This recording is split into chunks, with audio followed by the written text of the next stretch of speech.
Alors, partie 2 sur le chapitre des statistiques. Alors, dans ce chapitre qui va se passer très rapidement, on va essayer de voir si on ne peut pas donc utiliser la première partie, donc tout ce qu'on a vu sur les séries statistiques. Donc, vous regarderez ce qu'on appelle une série statistique. Éventuellement, vous me poserez la question. Donc, on veut représenter voilà, des informations qui ont été relevées après avoir posé un sondage, posé une question. Voilà, on peut penser à pour des élections ou par exemple ce qu'on va faire ici, on va reprendre l'exercice qu'on avait vu dans la partie 1. Donc on aimerait bien représenter ça pour que ce soit visuel. Et pour que ce soit visuel, on aimerait bien faire des graphiques, des diagrammes, etc. Alors dans ce chapitre, on va en voir deux en particulier. Alors il faut faire attention à quelques points précis, mais on va y revenir. Donc, on présente souvent une série statistique sous la forme de graphique ou de diagramme. Chaque graphique doit être accompagné d'un titre et d'une légende, sans quoi le graphique ne sert à rien. D'accord, évidemment. Donc on reprend l'exemple du chapitre statistique partie 1 et on a relevé la pointure de chaussures de chacun des 25 élèves d'une classe de 5e. Donc on a la liste.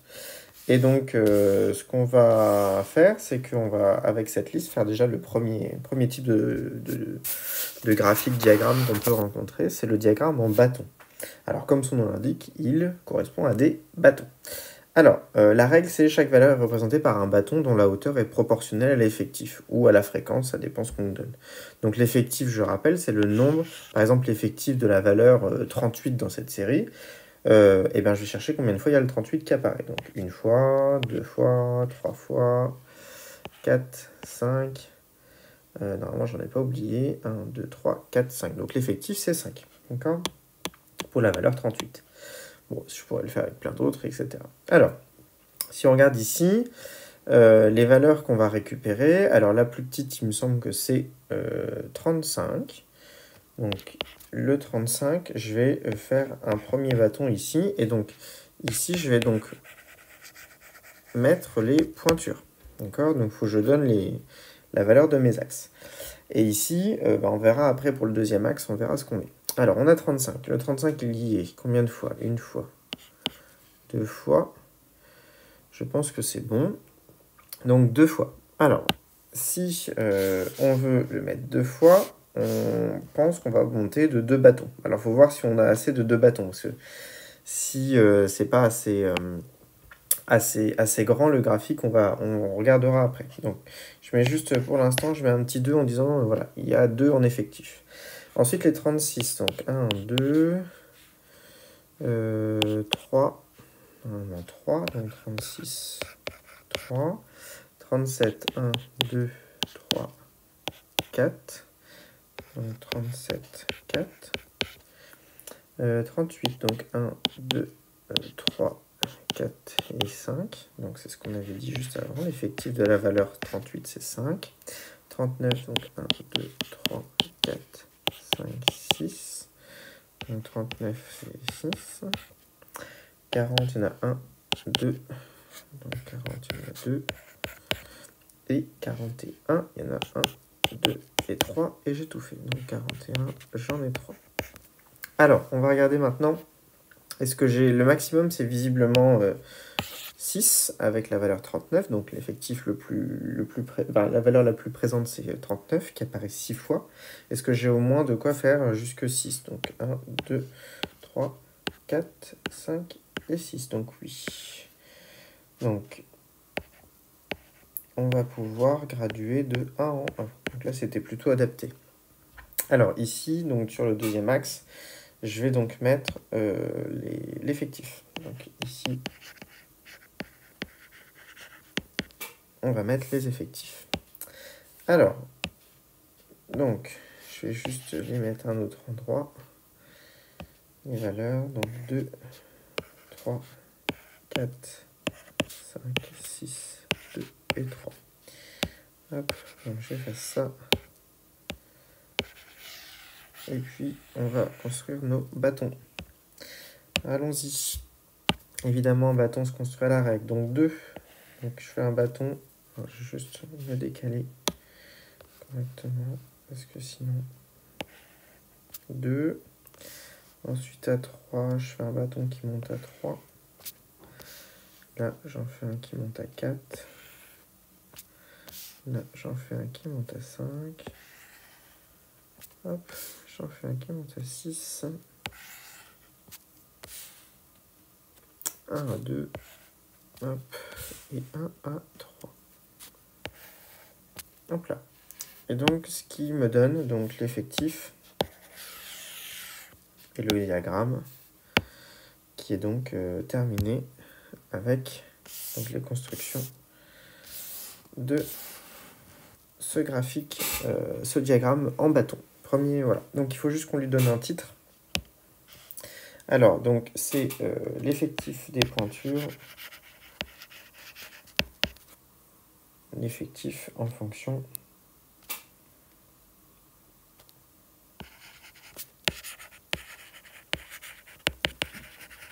des pointures.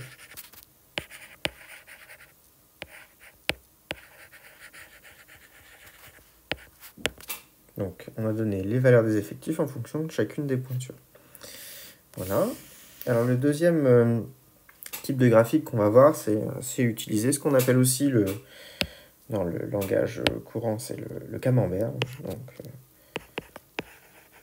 attention, pardon, ce mot n'a rien de vocabulaire mathématique, c'est le diagramme circulaire, ok, en maths.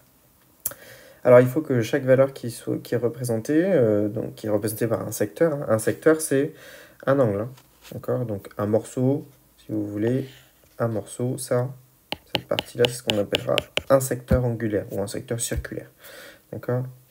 Donc, bien penser de quoi on parle à chaque fois. Dont la mesure de l'angle est proportionnelle à l'effectif. C'est-à-dire que plus c'est grand, plus je vais utiliser un secteur qui est plus grand. Alors, on va utiliser ce qu'on avait fait dans le premier chapitre, ce qui s'appelle le regroupement par classe. C'est plus simple, c'est plus adapté pour une lecture de diagramme circulaire. Il faut qu'on ait des parties, des blocs. D'accord? Donc, le diagramme d'avant, avec une liste qui est donnée, donc la liste qu'on avait juste avant, hein, donc 35, 36, etc. Si je donne une liste, c'est pas du tout adapté de faire un diagramme circulaire. On fera plutôt un diagramme en bâton.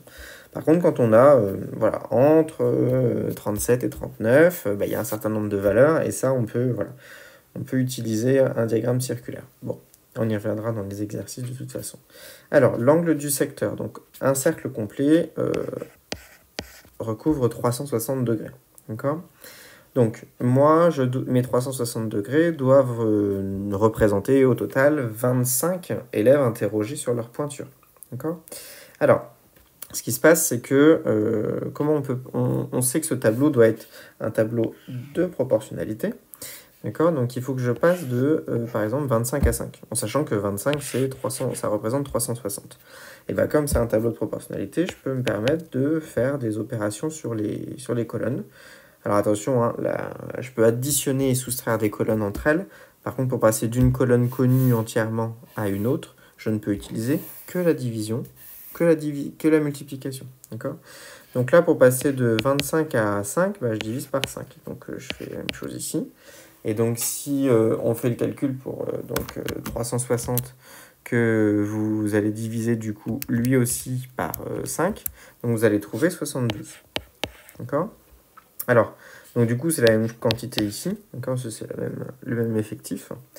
Et pour la colonne centrale, là, pour passer de 5 à 15, je multiplie par 3. Bon, je multiplie aussi par 3 mon 72, et donc j'obtiens 216. On vérifie quand même qu'on a bien les 360 degrés, donc en additionnant donc 72 plus 216 plus 72, on a bien un total de 360. Alors, pour la construction, évidemment, vous allez avoir besoin d'un rapporteur. Alors, ce qui est plus simple, c'est peut-être de commencer par... on trace un segment, un premier segment, celui qui est tracé déjà sur votre diagramme circulaire, d'accord ? Et ensuite, on va donc construire les trois morceaux. Donc, j'en ai un ici, j'ai le deuxième là et j'ai le troisième là. Alors, ce qui est peut-être plus simple, un angle de 216 degrés avec notre rapporteur, c'est pas pratique. Donc, on va faire les deux petits, les deux à 72. Alors, à 72 degrés, ici, donc, j'ai bien aligné ici mon... Voilà, vous voyez, j'aimerais bien qu'il puisse arrêter de bouger. Donc, ici, j'ai aligné avec mon côté que je connaissais, d'accord? J'ai aussi aligné ici avec le 0, ok? Et je vais faire une lecture dans le sens là, d'accord? Avec les graduations intérieures, parce que je commence du 0, d'accord?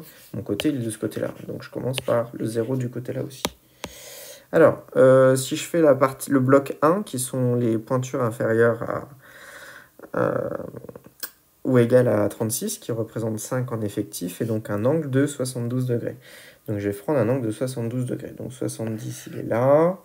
Donc 72, c'est juste ici. D'accord ?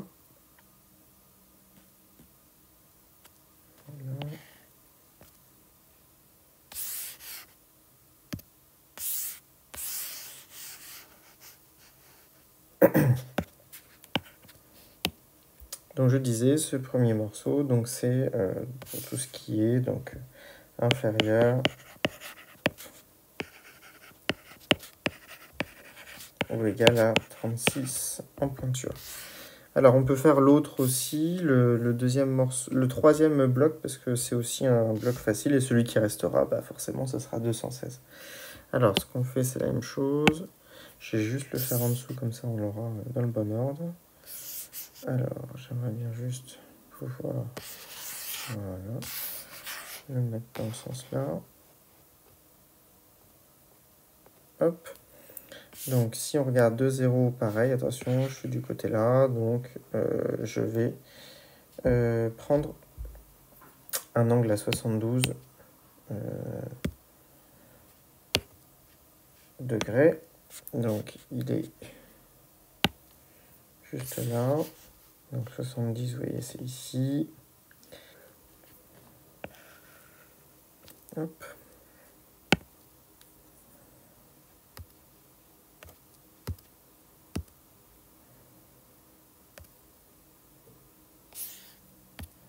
Voilà, donc le deuxième tracé qu'on vient de faire, c'est tout ce qui est plus de 40. Et donc, ce qui reste, évidemment, c'est ce qui est entre 37 et 39.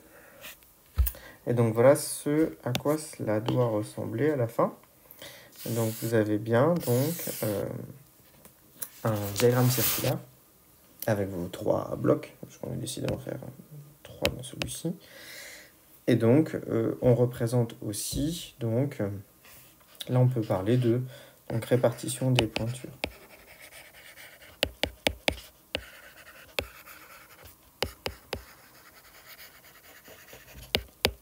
Voilà, ça peut être le titre de votre diagramme circulaire. Voilà pour cette leçon.